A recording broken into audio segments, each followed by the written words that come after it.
Hello বন্ধুরা, কেমন আছো সবাই? সুস্মিতা রান্নাঘরে তোমাদের সবাইকে স্বাগত জানাই। হঠাৎ বরের আবদার হলো আজ সন্ধ্যাবেলা একটু তেলে ভাজা হলে কেমন হয়। যেই বলা সেই কাজ, তাই আমিও বানিয়ে ফেললাম ফিশ ব্যাটার ফ্রাই। তাই ভাবলাম তোমাদের সাথেও রেসিপিটা একটু শেয়ার করা যাক।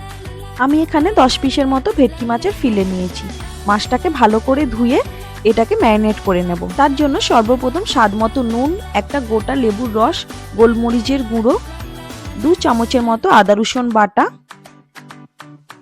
একটা পেঁয়াজ বাটা দিয়ে ভালোভাবে মাছগুলোর গায়ে মাখিয়ে নেব।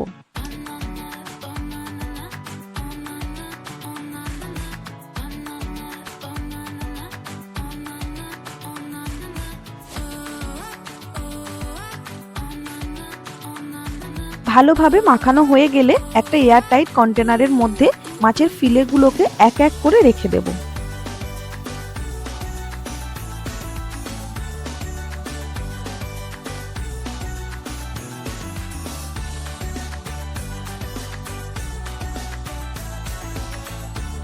এবার ঢাকা দিয়ে নর্মাল ফ্রিজে 2 ঘন্টার জন্য রেখে দেব রেস্টে।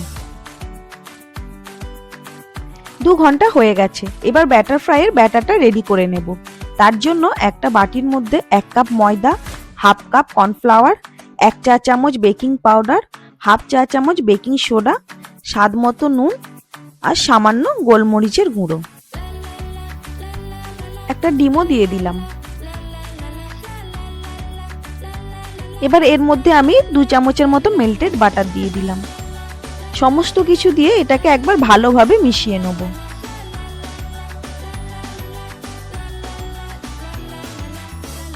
এবার এর মধ্যে অল্প অল্প করে ঠান্ডা জল দিয়ে ব্যাটারটা রেডি করে নেব। ঠান্ডা জল দিয়ে ব্যাটারটা তৈরি করলে ক্রিস্পিনেসটা খুব সুন্দর আসে।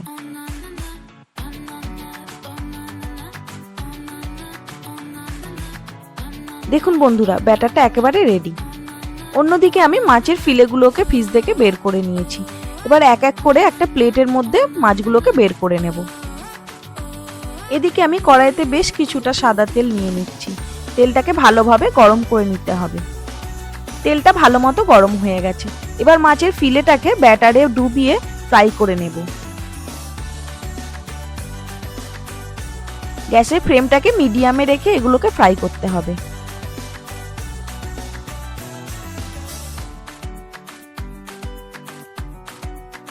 খুন্তির সাহায্যে তেলটাকে মাছের ওপরে দিতে থাকবো, তাহলে এটা আস্তে আস্তে ফুলতে থাকবে।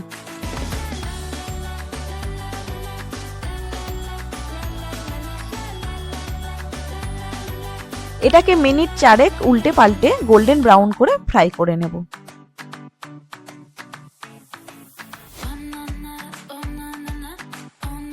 এক এক করে বাকি মাছের ফিলেগুলোকেও এইভাবে ফ্রাই করে নেব।